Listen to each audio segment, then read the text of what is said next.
Excellency, Mrs. Jan, Dr. Brian Chappell, Acting President of CCI, members of the Legislative Assembly, ladies and gentlemen, good evening. I open my remarks by bringing greetings on behalf of the Honourable Alvin McLaughlin, who, due to previous commitments, regrettably was unable to be here. Nevertheless, I bring you his very warmest wishes for what we hope will be a truly inspiring, provocative, and an evening of intrigue, and to quote Professor Chavans and Leonard Dilbert, questions and more questions. This evening marks a truly wonderful moment in my life as a Caymanian, as I have the privilege to bring remarks on behalf of the Honourable Minister for Education. But equally importantly, as I get to share in the dialogue, in the opinion, in the discourse, in the perspective of a number of individuals where I can question, I can challenge, and I can consider other opportunities.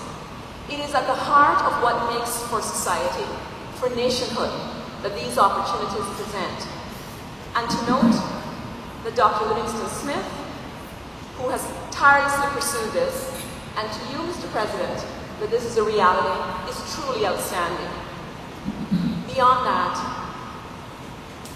it would be remiss of me if I did not speak to and recognize the contribution that Mr. Roy Bottom will make in respect of Mrs. Claudette Upton.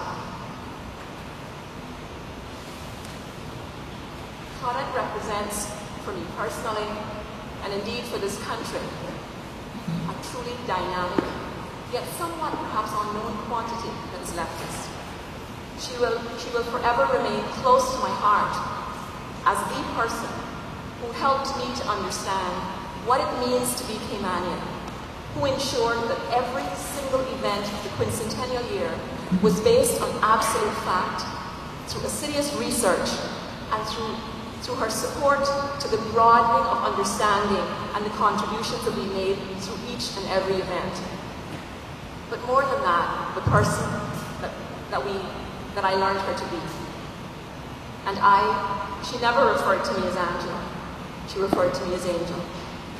I will remember much about her. Minister certainly remembers much of her contribution over last year as we worked on the Catboard book together, and Claudette's inspiring insight into how we might make that a tribute to the seafaring men of our country, and indeed to that wonderful, wonderful icon, our catboat.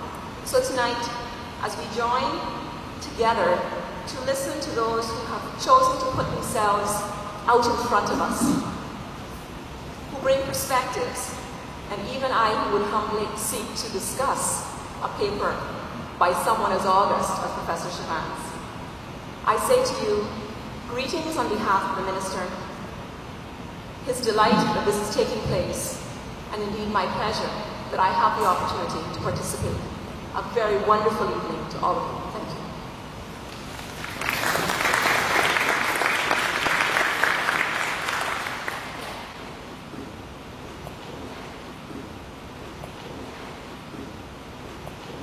I'd like to call upon Mr. Roy Bottom to lead the tribute and minute of silence for the late Claudette Upton.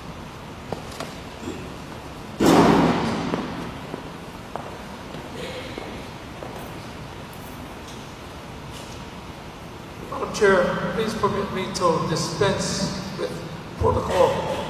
And just to say, distinguished ladies and gentlemen,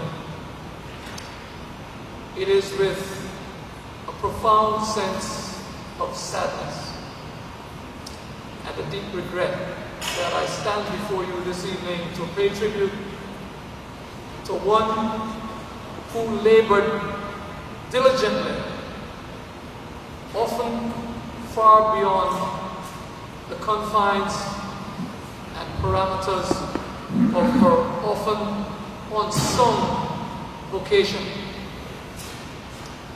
For Claudette Upton, you see, is one of those persons, one of those rare few to whom we can truly apply the adjective irreplaceable.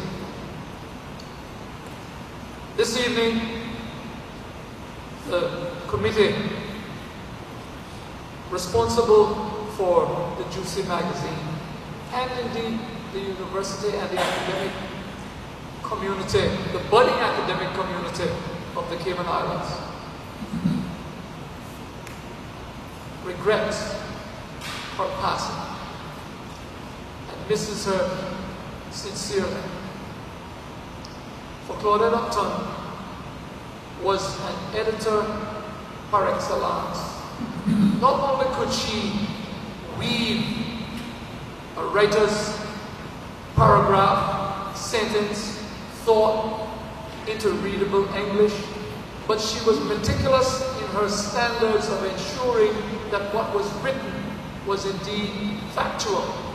And she had an inimitable style of dispensing with the arrogance of an author in a way that was not humiliating or emasculating or in any way distracting, because she had a command of language and diplomacy which could even assuage the most austere and arrogant writer. No doubt the community of the Cayman Islands is the poorer for the passing of this lady, and I shall ask you to rise with me in a moment of silence as a tribute.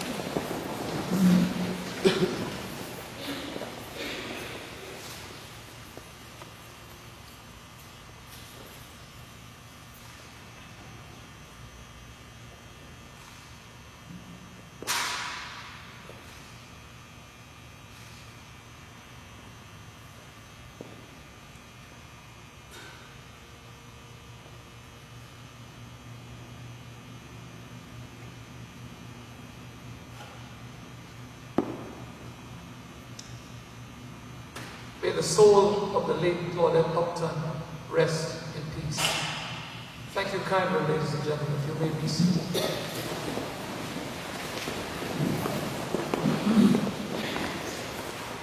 We welcome to the podium Dr. Brian Chapel, Acting President of UCCI.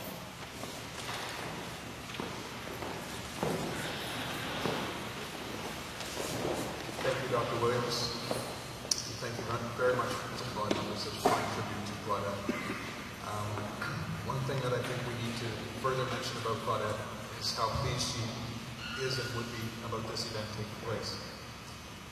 She was extraordinarily pleased with particularly the second volume of this journal, but overall with the completion of the journal and seeing this really from its idea, from the inception of the idea until its eventual publication. And as Mr. Bach pointed out, she truly is irreplaceable in that regard.